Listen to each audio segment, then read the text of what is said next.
What's good, everybody? Mike Man WBA here, back again with a new Football Manager series, the first one that we've done on the channel in a long time. I think we skipped 2017. The last one we did was 2016, I believe, when we did the Bolton save. It didn't last too long, mainly because of just having a crappy computer that couldn't edit or anything. But we're back in Football Manager 2018 with a new series idea that I've come up with that I haven't seen other places. It might have been done, I haven't seen it. But we are here with Brexit FC, where basically the basis of the save is that we are kind of like the Atletico Bilbao of England, where Brexit coming up, we are only signing British players. So English, Welsh, Scottish and Northern Irish, the only players we can sign. And I think I've thrown Irish in there as well, just for the lower divisions, just because it gets a bit silly otherwise. You're just signing either ridiculously old people that aren't very good, or ridiculously young people that are really expensive. So England, basically it's all the home nations. It's the four members of the UK plus Ireland in this team. So what we've done is we've put ourselves into League 2. I can't remember actually who we took out of League 2. If you look here, Forest Green, I think. Was it Forest Green that were in League 2? I think we've taken out.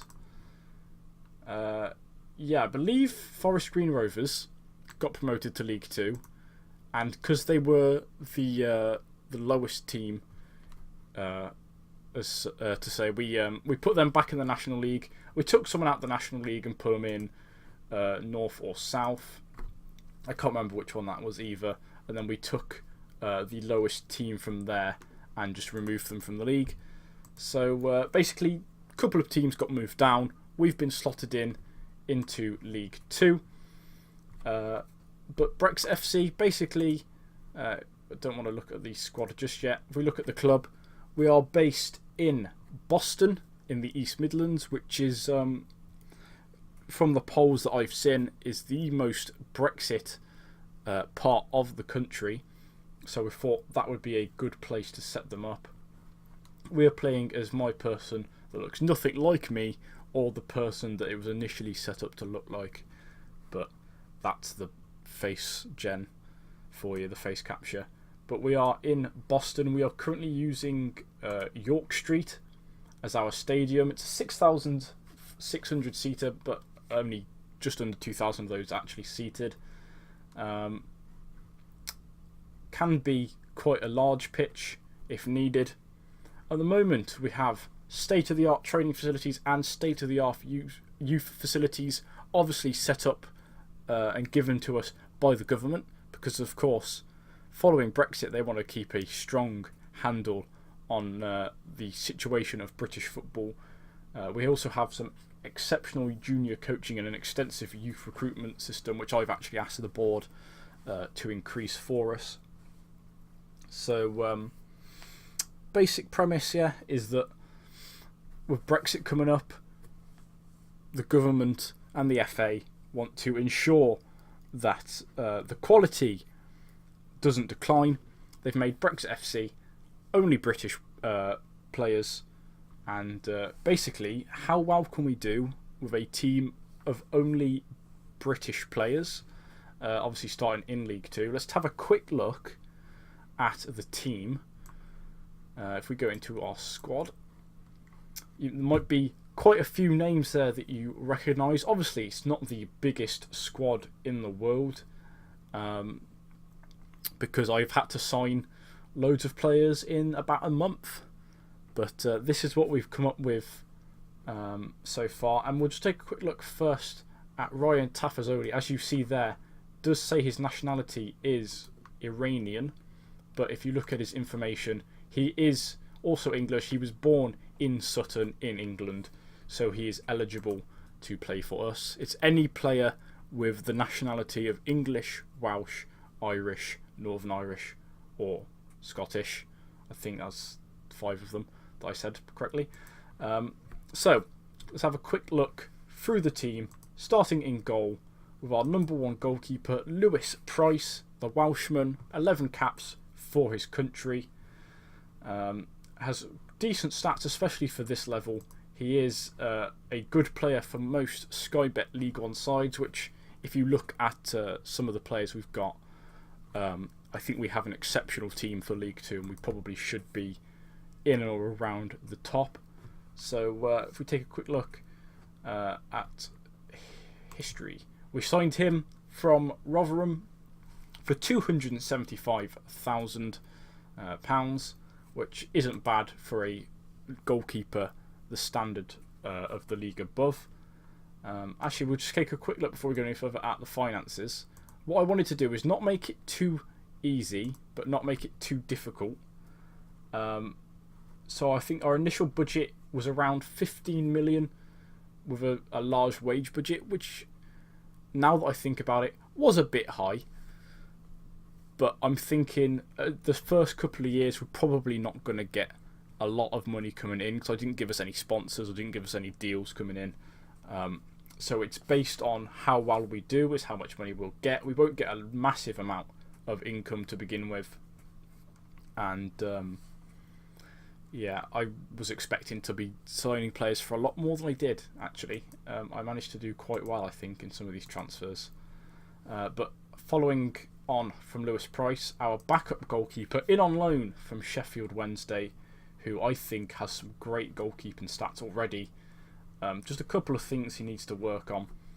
But Cameron Dawson, the 22-year-old, so still quite young, he's in on loan from Sheffield Wednesday as a backup. Probably play in some cup games if we have them. I'm not sure what cups we're in.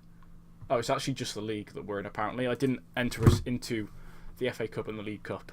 So, there's the Carabao Cup, I think it's called at the moment. So we're just in the league. So maybe Dawson will just come in for a couple of games here and there. After that, we have Ryan Tafazoli, the Iranian that I showed you earlier. Another good player that is League 1 standard. Signed him for £375,000 from Peterborough. He played most of last season, which I think now he's valued at 3.2 million. Looks like a phenomenal signing for how little we spent on him. And that's why I would put the budget, because I thought we would have to be buying sort of these players for around $1 million, $2 million, and having to buy 20 to 25 players to fill a squad would take a large chunk out of the budget. But I've got a lot of these for a lot cheaper than I was expecting. Partnering him in defence, we have Roshawn Williams, the youngster on loan from Manchester United. 18 years of age, got some good little stats in here. His determination's not as high as you would hope from for a defender, but for a youngster, we can have him tutored, I think, and bring that up a little bit. If not, he's only on loan, so who cares? It doesn't really matter. But yeah, we've got him in on loan. Had a decent start to pre-season, and hopefully he will do well throughout the season. Our backup centre backs, we have Lewin Nyatanga, formerly of Bristol City and also Barnsley and Northampton. Got him in on a free, released by Northampton. Sorry, not released by released by Barnsley at the end of last season after being on loan at Northampton. We got him on a free, and he brings just a bit of experience to the squad. 34 caps for Wales, and I just didn't want a squad full of youngsters. Also, at left back, our backup left back at the minute is Miles Kenlock, 20 years of age, signed from Ipswich for 1.6 million. He'll be looking to push for a first team place in the future. Our starting right back then is probably the most experienced at a high level player in our team, is Stephen Kelly, formerly of Spurs, Birmingham, Fulham, recently at Reading and Rotherham in the Championship. So he's signed, playing like half a season each year in sort of the Championship. He's dropped down to League Two on a free for us. I think he is the one Irish member of our team, actually, now that I mention about Ireland being in there. But I think he is the one Irish member of the team. A lot of determination, which is nice to see. So he will be tutoring his replacement or some other centre-backs, or maybe even a left-back. But just great stats for what he is. He's not the quickest right-back in the world, 8 pace, but I think his experience will counteract his lack of pace a little bit. I'm hoping anyway. Now, as our sort of backup right back / backup centre back, depending on where we need him, we have Shea Facey, signed for £375,000 from Manchester City. Just a little bit of an all-rounder at the minute. Not the greatest player in the world. He is actually a leading player for most Sky Bet League 2 sides, which, as you can see, him only being a 2.5-star player shows you how good our team actually is at the moment. But I'm happy that we've got him in for so cheap. Unfortunately, he is injured, but he's back soon from his broken arm. So maybe we can rotate him with Stephen Kelly if Stephen Kelly starts getting tired throughout the season. Maybe not able to go the full 46 games. So he can come in at times. On the left-hand side, probably the best player in the squad.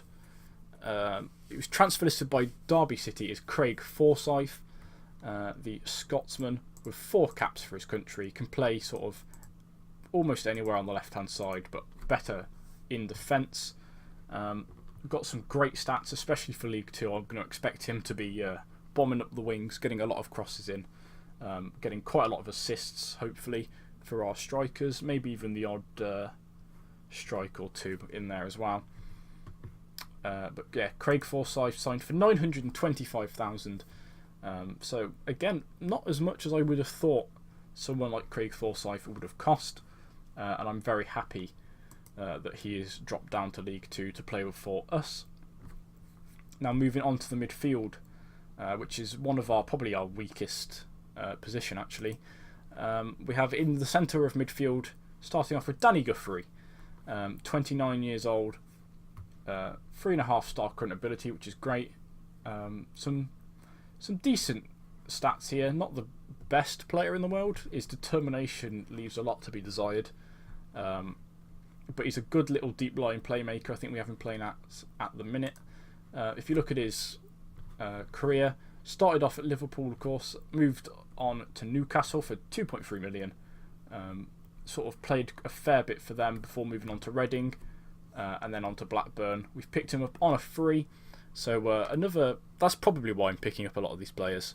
They might not be the best players, but they'll do the job, and especially on frees, we can then move them on maybe sort of at the end of the season to get some money in if we are pushing for promotion. Partnering Danny Guthrie as part of the 3-man midfield, he's actually on the other side of the midfield, is Ed Upson, who I hadn't heard of personally, but I think is a great player looking at his stats. He will also be playing as a deep line playmaker, so we've got 2 deep line playmakers on either side of our central midfielder. Picked him up for $350,000 from MK Dons. He's dropped down a league as well. I believe MK Dons are still in League 1. Yeah, so he's dropped down a league. But just some really good stats on him. Currently valued at 4 million, so that's 10 times what we paid for him already, which is great to see. And I believe he is either our captain or our vice-captain. I'm not sure if I can see it here.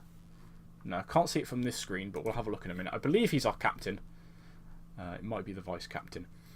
I'll just skip forward to look at our other centre midfielder, who someone I didn't expect to be able to get in, is Max Power from Wigan. Signed him for 1.8 million, which I think is our most expensive transfer. but if you look at his stats for a 24-year-old, he's just great for a League Two team. Still has room to improve. He can play at centre mid. Can't really play cam, but he could play there if we needed him to, and DM if we ever move into it. But maybe further on into his career. But just a great sort of Mazzala box-to-box midfielder. He's just going to be looking to find the space, play some passes forward, play some passes out to the wing, maybe get on the end of a couple of crosses running from deep. Doesn't like to arrive late into the opponent's area and get forward whenever possible. So hopefully he can pick up a few goals with his 12 finishing. As we move on to our wingers, we'll have a quick look at Hakib Adalakun. Hopefully I'm saying his name kind of correctly. Young 21-year-old right winger, signed from Scunthorpe for 475,000. Very pacey, good at crossing. It's League Two. That's all I can say, really, is that he's fast and he can cross, and it's League Two. So we look at our left winger, Rob Hall, 23, signed from Oxford for 1 million. Had a decent season by the looks of it in his first season in League One for Oxford.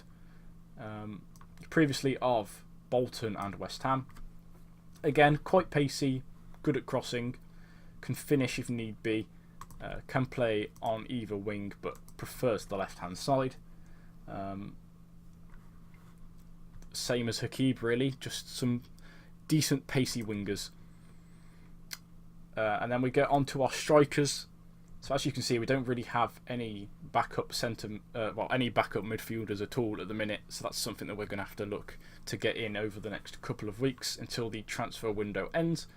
We'll start with our primary striker at the minute, signed from Sheffield United for 400,000. Is, I'm going to butcher his name, Caelan Lavery, I believe, the 24-year-old from Northern Ireland. And I looked at him as I could have got a target man and just thrown crosses in.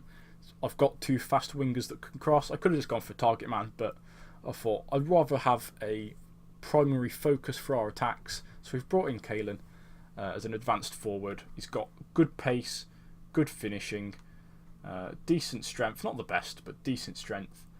Not the best jumping, but can head a ball. Decent at free kicks as well. I just thought he was the best player we could have got in as a first team striker, to be honest, and I'm happy we've got him. Following that, we have Matty Fryatt, who is our backup, sort of experienced head up front. He's apparently a trequartista. Unfortunately, as you can see, dropping off in a few of his stats. We might have to have a quick look at the training maybe, or sort of maybe get him some game time. Not the paciest guy in the world, but some good finishing, good first touch. Is a great penalty taker, decent at heading. So he's sort of the experienced striker in the team. We signed Matty Fryatt on a free as well. Been released by Nottingham Forest after not playing for the previous 2 seasons. I loved him when he was at Leicester, Matty Fryatt. He was a great little player in his time. And finally, we have Latif Alfred Aliou, formerly of West Brom Youth. That's how I know who he is. Spent a lot of time out on loan. Moved to Bury and Crawley. Had a period on loan in Iceland randomly. Tamworth. Went to Malta for a bit. Had a decent season over in Malta.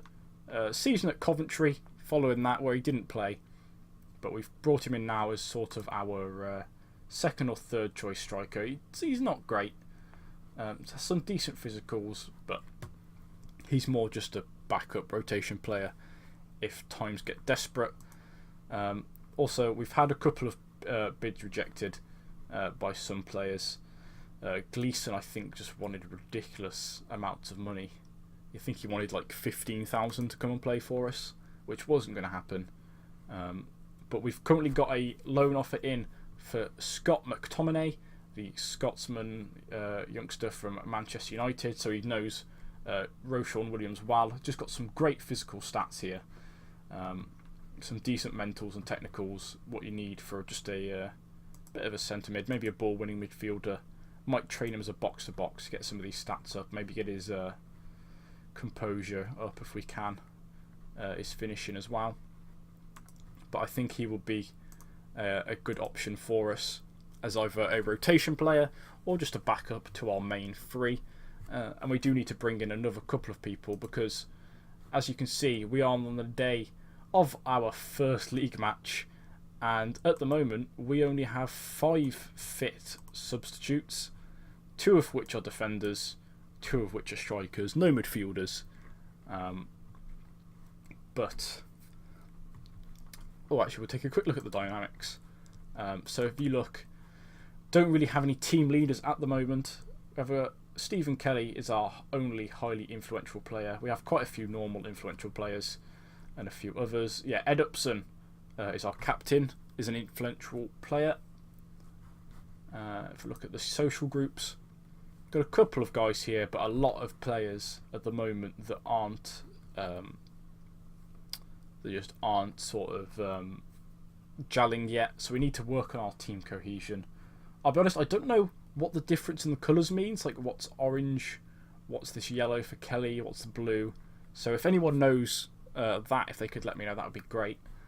But we are here in the first game of the season, which will be in the next episode. This was just the introduction to the team, to the save, and what you can expect. So I think what we'll do in the next episode is we'll play this Exeter game, and then we'll probably just finish up the transfer window. I'll show you the sort of highlights of the transfer window, and then we'll be back again with that Chesterfield game, either at the end, depending on how long it goes, or in the episode after. So thanks everyone for watching this introduction episode to Brexit FC. Unfortunately, a little bit longer than I hoped, but I had to explain what was happening and show you around the club. So thank you all for watching. Hopefully you'll enjoy this series, and I will see you guys soon.